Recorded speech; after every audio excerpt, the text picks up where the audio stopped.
En avant. Ah là, 11 heures. En avant.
Bon, tes chaussures, Anne-Valérie?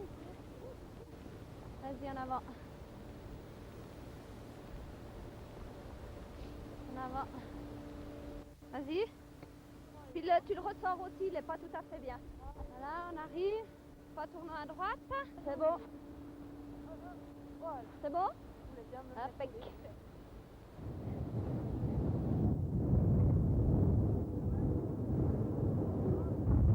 Et droite. Et gauche. Et droite. Et gauche. Et droite. Et gauche. Et droite.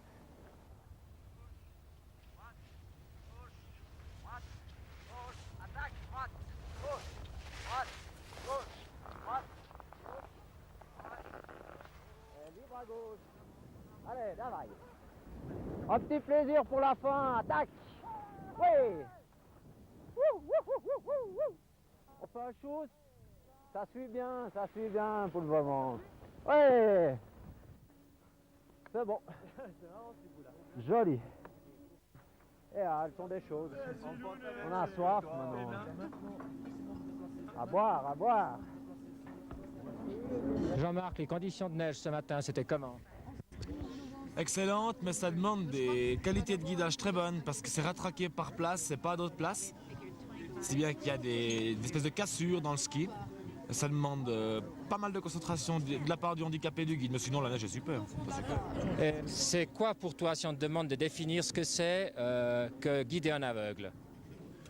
Ce que c'est quelques mots et puis c'est beaucoup d'affectif. C'est beaucoup de feeling. Je ressens ce qu'ils ressentent. Et ouais, il y a une symbiose entre les deux.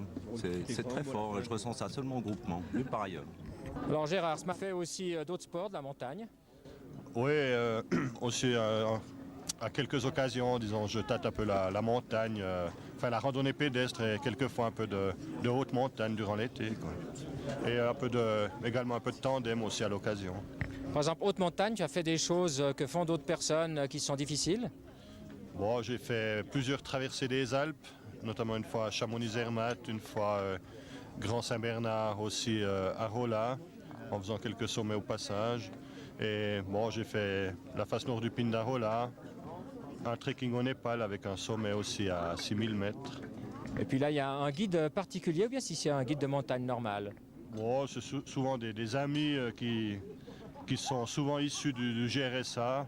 Et à certaines occasions, on peut s'entourer, comme pour le Pindarola, je me suis entouré d'un guide de montagne.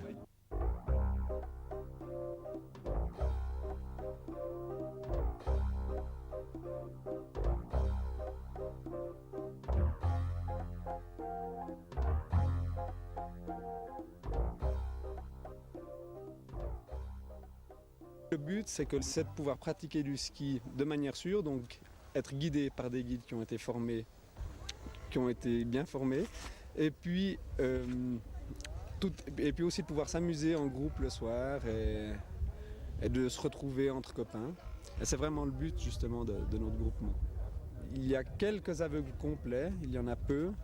D'autres sont considérés en fait comme aveugles complets en ce sens Il voit certains contrastes, mais il n'arrive pas à avoir suffisamment pour, par exemple, suivre une silhouette à ski ou pour se déplacer dans une maison sans se heurter aux portes ou aux meubles.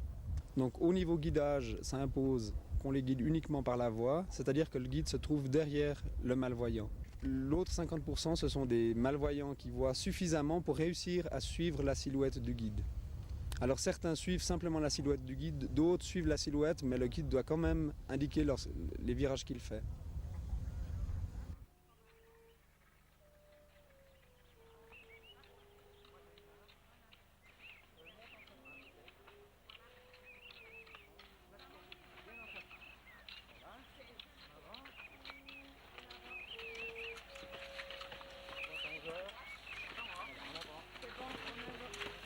Tu vas arriver dans une zone un peu de terre, mais reste comme ça, en avant. C'est bon, on va. C'est bien.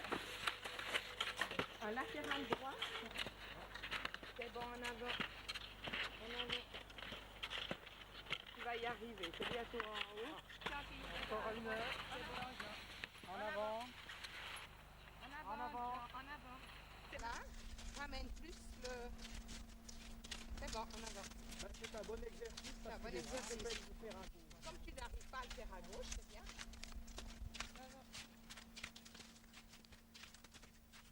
Elle est assez longue, la pente.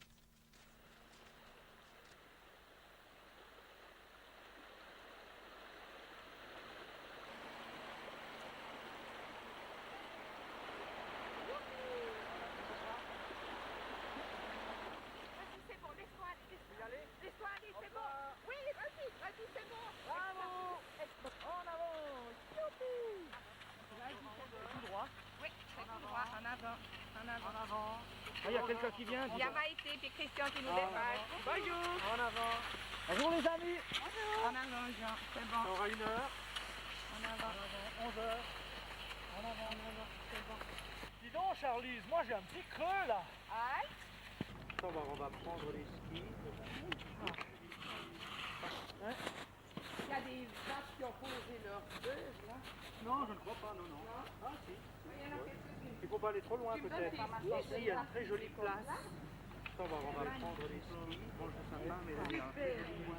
Ouais, bravo, Non, tu as les sapins, mais ça va très bien. Ils filment aussi les arrêts. T'as pas pris le blanc? Mais non, j'ai pas pris le blanc. Ça sera pour ce soir, Marie-P. Ah ben j'espère. J'ai pas osé avec des bons skieurs, tu vois. T'asseoir, Maïté. Mais avant, est-ce que j'oserais vous offrir? J'ai préparé des flûtes avec du lard autour. C'est pour l'apéro. Bravo, Charlize. Tu as vu, c'est comme le feu, hein, C'est nuage, traîné. Oui, oui, oui. Mais le ciel est tout bleu ou bien il est quand même un peu voilé? Non, il est très voilé. Ah, il est voilé Oui, quand même. oui, c'est voilé. Mais moi, ça faisait déjà un petit quart d'heure que j'avais faim, mais j'osais rien dire. Eh bien, le ski de fond m'a apporté énormément. Parce que pour moi, c'est une véritable détente, c'est un plaisir. Je suis quand même nettement plus décontracté à être sur des skis de fond dans des traces bien marquées, plutôt que d'être en ski alpin où justement ça va trop vite pour moi, et où j'ai trop peur. Et pour toi qui n'as jamais vu, quelle est ta sensation différente de quelqu'un qui a déjà vu? Bon, disons, pour moi, il y a déjà le contact avec la neige. Le contact avec la neige, quand on peut chausser des skis de fond, eh bien, c'est un véritable plaisir parce qu'on sait ce que c'est tout à coup de glisser. On sait ce que c'est, on sent sous nos pieds ce que c'est que la neige poudreuse, ce que c'est que tout à coup la glace. Mais disons, rien que ce contact avec la neige, je trouve fantastique alors. Oui, puis pouvoir faire confiance quand même. Hein. Et toi, Maïté, c'est à peu près... Oui, moi à peu près aussi. pareil. Et puis de se sentir un petit peu comme tout le monde. Tu aimes tous les deux la même chose ou bien tu as une préférence pour l'un ou pour l'autre? Bien sûr que j'aime beaucoup le ski alpin parce que ça va plus, c'est plus rapide. Mais c'est deux sports différents à mon avis. Dans le ski, enfin dans le sport en général, j'ai vraiment trouvé beaucoup d'amis. On a trouvé des vrais amis. C'est pas des amis superficiels comme on dit, je sais pas. Hein, tu trouves pas, Jean? Oui, je pense que la camaraderie est très quelque chose important. d'extrêmement important. Parce que justement, on aurait parfois tendance à s'isoler si on reste à la maison. Et chaque année, moi, je me réjouis de revenir au camp parce qu'on retrouve les copains, les copines, que ce soit les guides ou d'autres handicapés. C'est clair. Heureusement. Pour moi, c'est toujours en somme un sommet dans l'hiver. Eh ben, t'es plutôt là. Compliment, hein? Ici, Splügen, où se déroulent les 15e championnats suisses de ski pour handicapés. Comme vous le constatez, le temps est très mauvais. Un vent tempétueux souffle avec violence. Et d'ailleurs, nous venons d'apprendre que le départ du slalom géant est reporté. Dans l'immédiat, nous allons donc vous présenter l'interview d'une des responsables de l'équipe suisse de skieurs aveugles et amblyopes, à qui nous avons demandé ce qu'est le GRSA Compétition. Le GRSA Compétition, ça a été créé il y a une dizaine d'années. Ouais, parce qu'à l'occasion des premiers championnats du monde, des handicapés qui sont déroulés dans les Alpes vaudoises. Ça fait une dizaine d'années que ça existe, ouais. Au niveau suisse, on a des championnats, on a une coupe suisse pour les handicapés de la vue. Et au niveau international, on a des championnats nationaux, donc championnat de France, championnat d'Autriche, championnat d'Allemagne, auxquels on peut participer par l'intermédiaire de l'équipe nationale suisse de sport handicap. On a 2 entraîneurs, une personne qui s'occupe du matériel, du fartage, de l'entretien des skis, tout ce qu'il faut pour faire un bon entraînement de compétition.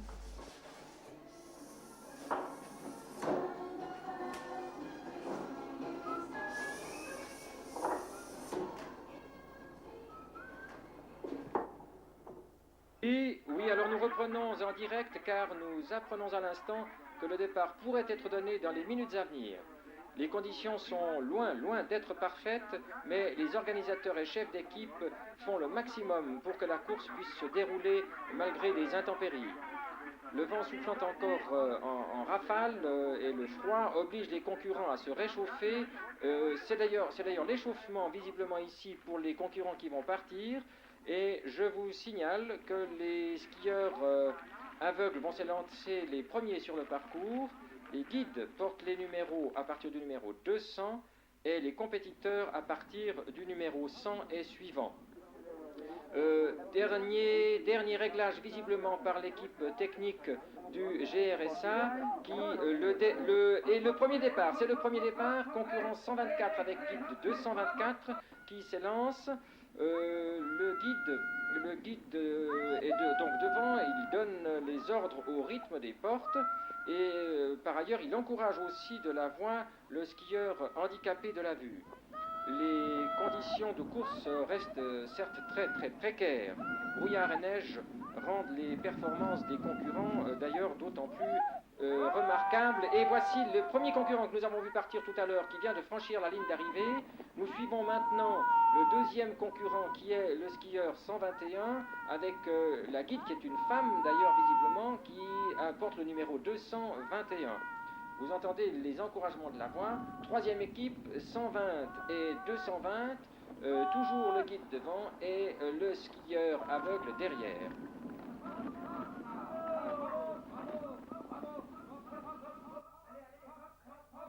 Et une nouvelle équipe arrive maintenant et va franchit exactement la ligne d'arrivée. Et nous allons voir son temps, 46,04, le meilleur temps est battu. J'ai vu 37 centièmes. Donc il y a une bagarre pour la deuxième place chez les B3 et puis une bagarre pour la deuxième et troisième place chez les B2 qui sont à 3 dans la même seconde. Oui, la bagarre va être rude chez les handicapés de la vue pour la seconde manche. Mais voici déjà dans la catégorie des amputés des membres inférieurs le premier concurrent qui a franchi la ligne d'arrivée. On en voit maintenant un autre qui arrive. Car en effet les concurrents descendent par catégorie de handicap, handicapés de la vue, handicapés d'un membre inférieur ou supérieur, paraplégiques qui skient sur des skis luges par exemple, et chacun donc mais on nous indique qu'il est temps de rendre l'antenne, donc ici Splügen, à vous le studio.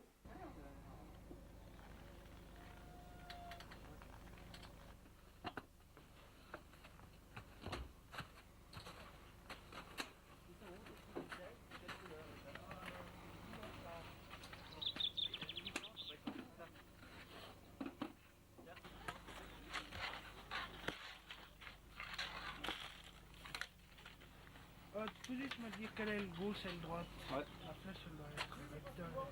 La flèche? Ouais. D'accord, comme ça, alors dans l'autre sens. Ok.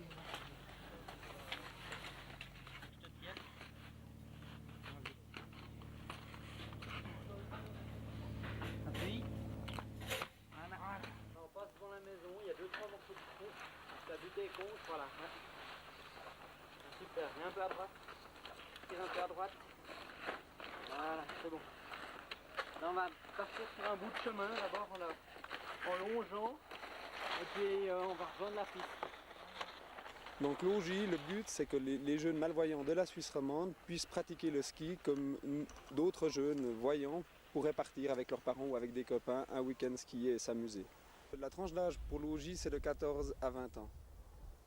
Donc il est arrivé une ou deux fois qu'on ait des jeunes de 13 ans qui sont déjà venus parce qu'ils étaient un peu plus avancés, qu'ils avaient des amis qui étaient un peu plus âgés. De même, il y a certains qui ont dépassé les 20 ans, 21, 22 ans, qui continuent à venir si c'est possible, s'il y a de la place. Et je suis certain qu'il y a plusieurs jeunes malvoyants qui viendraient volontiers, mais qui ne savent pas que ce genre de groupement existe. Ou peut-être qui croient que ce genre d'activité est une activité telle des leçons de ski, où on a des instructeurs, où il y a beaucoup de discipline, alors qu'en fait le but c'est vraiment de faire des sorties récréatives, mais de skier dans des conditions tout à fait sûres. Je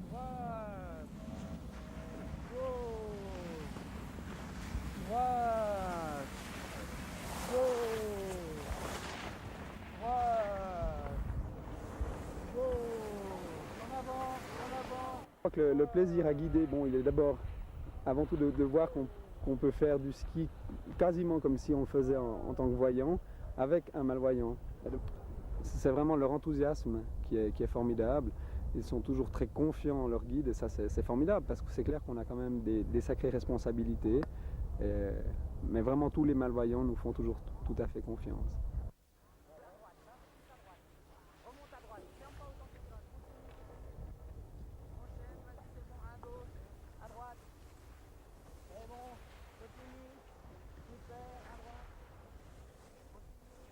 Ben, je vois, disons, je vois la neige, je vois un peu les gens, disons, ouais, leur forme.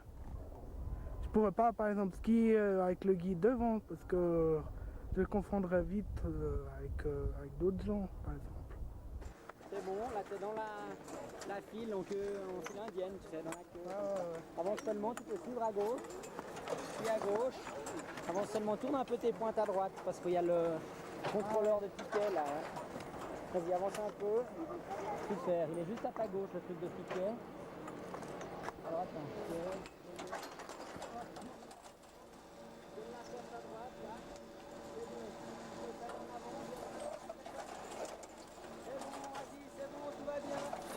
Vas-y, t'es bien dans la trace, tout va bien.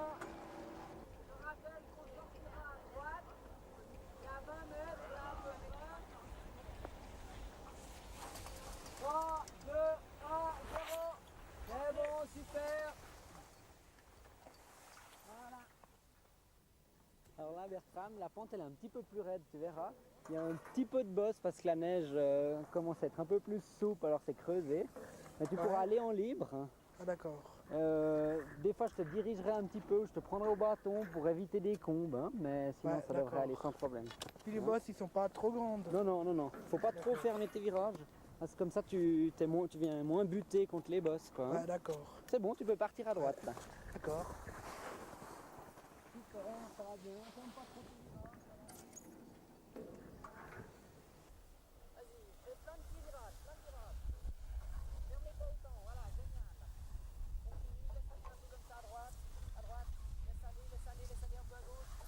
Vas-y, laisse aller à droite. Viens, te prends au bâton, continue. Voilà.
tes virages, ferme pas trop tes virages. Voilà, super.